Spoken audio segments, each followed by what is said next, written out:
Hey friends, welcome back to Food Prep Guide. If you love a good ramen noodle bowl or just looking for some quick lunches, this video is for you. We are going to meal prep 9 ramen noodle jars and 3 different flavors that are brand new. Let's go ahead and get started.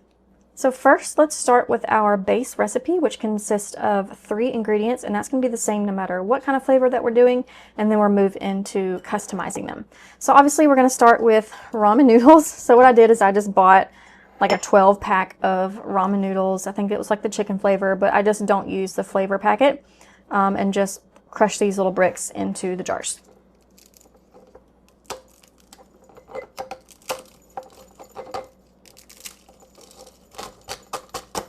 Which is a little bit more difficult than it seems, but it's doable. The next ingredient in our base recipe is going to be our little bit of a thickener. I'm going to be using arrowroot powder. It's just my preference for cornstarch, but you can certainly use cornstarch if you want. I forgot I already have a jar out here. But we need 1 tablespoon per jar. And this is just going to help the ramen not be super duper liquidy and give it a little bit more thickness to it. You can certainly use cornstarch if you want.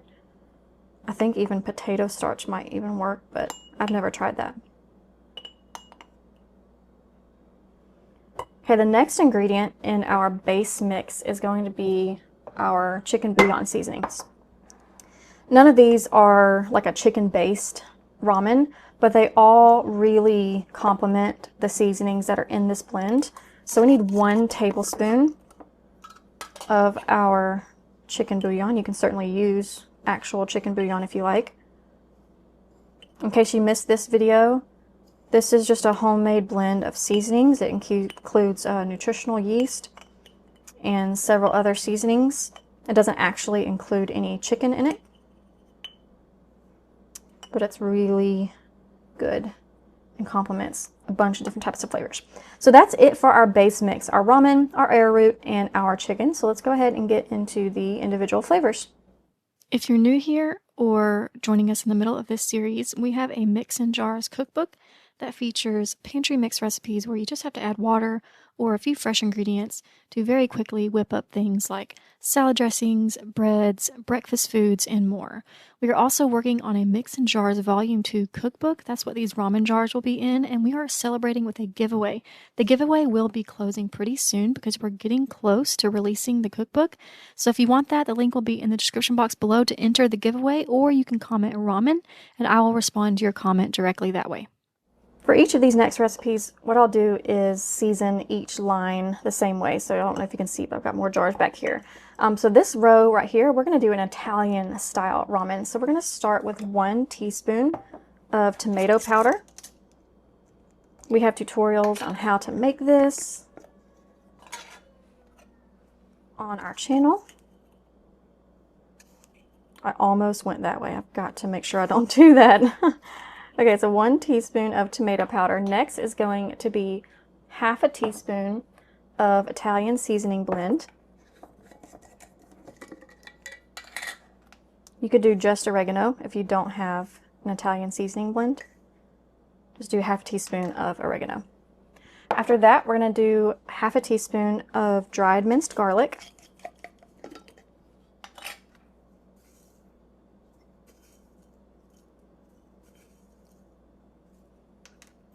And to that, we will add a 1/4 cup of freeze-dried or dehydrated zucchini. So let's talk about our vegetables real quick. If you are doing freeze-dried, you'll go by the measurements that I give you, unless I specify otherwise. If you're using dehydrated, you will half the recipe, half the amount that I say. So if I say half a cup of freeze-dried zucchini, if all you have is dehydrated, then you'll use a 1/4 cup of dehydrated zucchini. So basically your dehydrated is going to be 50% the amount of the freeze-dried. So if this is 1/4 cup of freeze-dried zucchini, these could be slices. All I have is shreds because that's how I put it up this year. Hold on a minute, I don't have my 1/4 cup. There it is. And I'm going to use the funnel for this because this is probably going to get kind of messy.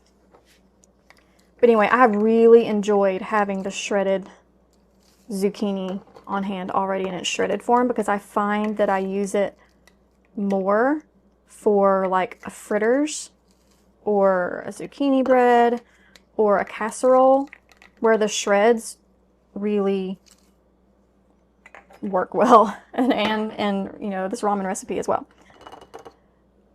Okay, so the last ingredient for this Italian style ramen is going to be a 1/4 cup of freeze-dried kale.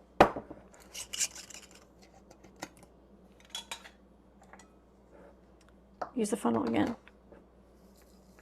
1/4 cup of freeze-dried kale. I was trying to think of substitutions for this if you didn't have any, and really any kind of greens would work. Spinach would probably be the closest as far as texture and keeping true to that Italian kind of flavor.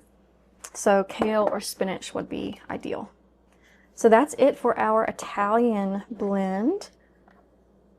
At the end of the video, I will discuss how to cook these up. So let's move on to the next flavor. That's going to be a broccoli and cheese ramen. I'm most excited about this one because it's unique, it is good, and it's probably my favorite. So broccoli and cheese ramen, we're going to start with 1/2 teaspoon of garlic powder.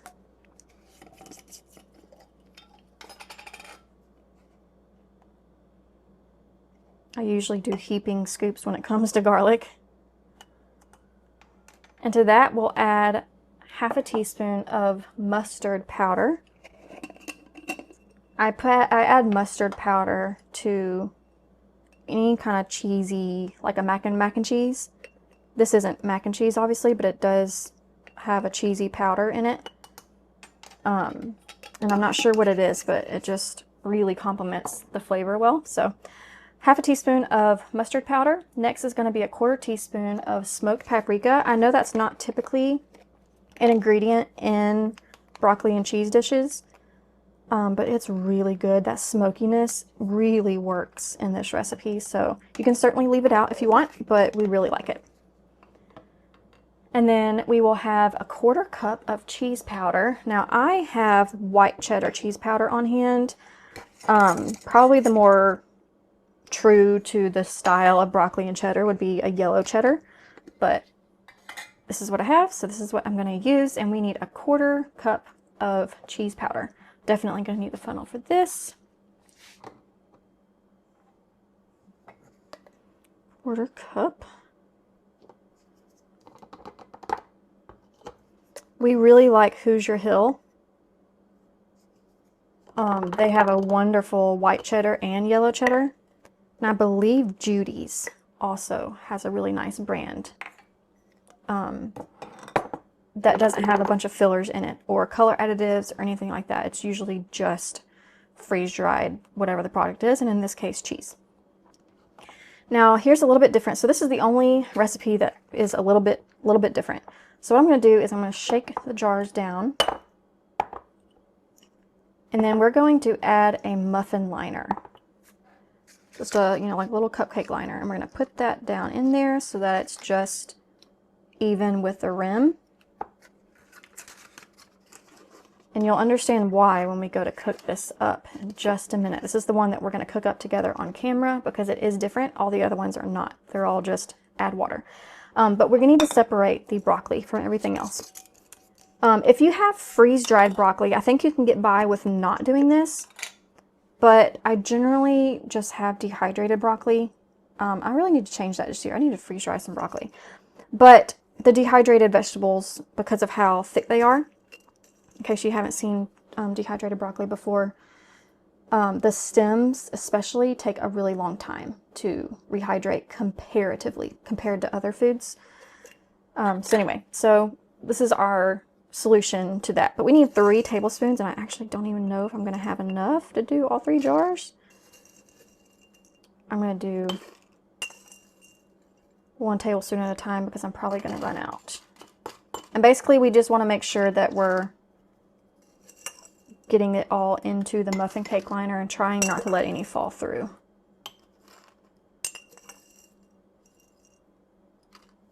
Which can be a little bit easier said than done. I might have just enough to get 3 tablespoons in all the jars. Almost. I'll just pour what's left in there. And that's going to be it for that one. And don't worry, I will show you how we're going to cook this special one up. Okay, the next recipe is going to be a Southwest taco ramen. Southwest taco ramen. So Southwest, what are we going to start with? Absolutely taco seasoning. Where'd my tablespoon go? Do y'all see it? I bet y'all are yelling at the camera right now, telling me where it is. Here it is. Okay, nope, you couldn't see it. Okay, 1 tablespoon of taco seasoning.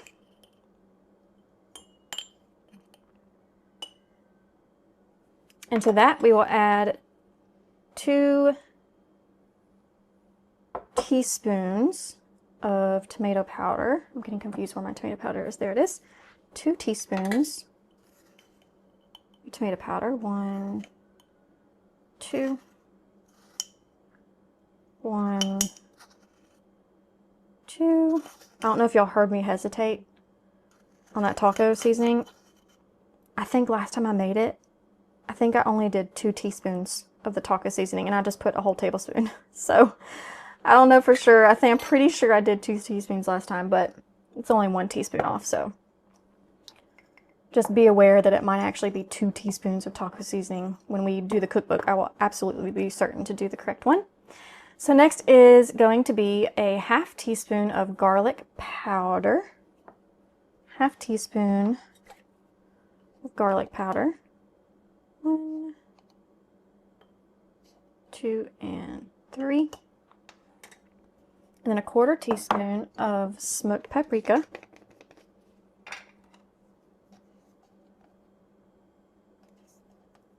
2 and 3. Y'all know me, I've got to count out loud or I will lose track of where I am. Okay, now is a 1/4 cup of freeze-dried corn, and I forgot to get that. Let me grab that. Here's that. So a 1/4 cup of freeze-dried corn. That jar was vacuum sealed. I vacuum seal all of my freeze-dried goods, by the way. Don't know if I've ever mentioned that, but they're really prone to sucking up moisture in the air. So even if I'm going to be using them quickly, I will still vacuum seal my freeze-dried foods. Okay, next is going to be 2 tablespoons of diced freeze-dried bell peppers. I didn't think this one was, no, it's not, okay. So 2 tablespoons. If you like spicy, you can certainly do a blend of any kind of pepper you want here. We're not huge fans of super duper spicy, so we just have a mixture of red and green bell peppers. And then last but not least, we're going to do 2 tablespoons of freeze-dried onions. I have red freeze-dried onions right now. I'm all out. We finally used up the last of our yellow onions from last year's garden. And as y'all know, I don't have a garden this year, but Lord willing, I will have one soon. There's 1, 2. Did I do only 1 tablespoon of the bell peppers? I think I did. Oh well. I'm going to leave it as is, and I'll add more peppers to it when I go to fix it if I want to, but definitely the recipe is typically 2 tablespoons dried bell peppers, 2 tablespoons of dried red onions. Okay, so we are going to actually cook this one up because it's different, but let me talk quickly about how to make up the other 2. So do we have our Italian and our Southwest taco. If you're using all freeze-dried vegetables, you can get by with just dumping this into a bowl, boiling 2 cups of water, and then pouring those 2 cups of water right on top of the soup and just letting it steep for about 5 minutes.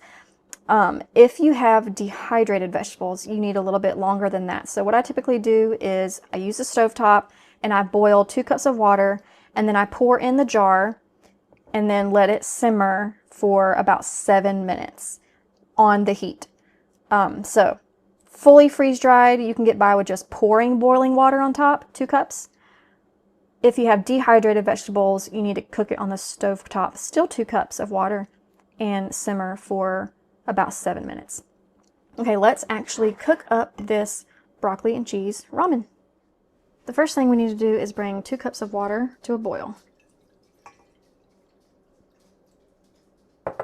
And then we are going to add in our broccoli. At this point, even, whoops, I turned the wrong eye on. And that's why we have it separate in the muffin liner, because this dehydrated broccoli needs all of the rehydration time that it can possibly get. And so that's why we have it separate. And I'm doing this one-handed. I'm trying to hold the camera with the other one hand. It's not really working out very good. But just go ahead and dump in your muffin liner of your broccoli in there. I missed a piece right here. Bring that up to a boil, and then we'll add the whole jar. Okay, the water's boiling, so I'm going to lower it down to a medium-low heat and add in my jar. I was thinking when I was looking at it that I think I forgot to put the pinch of pepper in it that I normally do, so I did go ahead and add about a 1/4 teaspoon of pepper there on top. But we're just going to add in the contents of our jar, and then take a whisk, give it a good little stir. Now we're not done yet. There is one more ingredient after we cook up this. It's going to be some sour cream, and that's what's going to help give us that really creamy broccoli and cheese type flavor and consistency. So I am going to put the lid on. I lowered the heat, and I'm going to set a timer for 5 minutes. Okay, the last ingredients is 2 tablespoons of sour cream. And I personally like to pair anything broccoli and chicken, or excuse me, broccoli and cheese with chicken. And I like to add protein to the ramen, so I like to add half a can of canned chicken. And we just need to heat this through. It doesn't have to actually cook. In fact, I've already turned the heat off. We just need that chicken to heat up and the sour cream to get nice and mixed in. And we'll plate this up in just a minute. Here's what the finished product looks like. Nice and creamy. A little bit thicker than normal thanks to that arrowroot powder. Chunk of broccoli, which is now perfectly rehydrated. And that's all for today. We'll see you next time. Bye.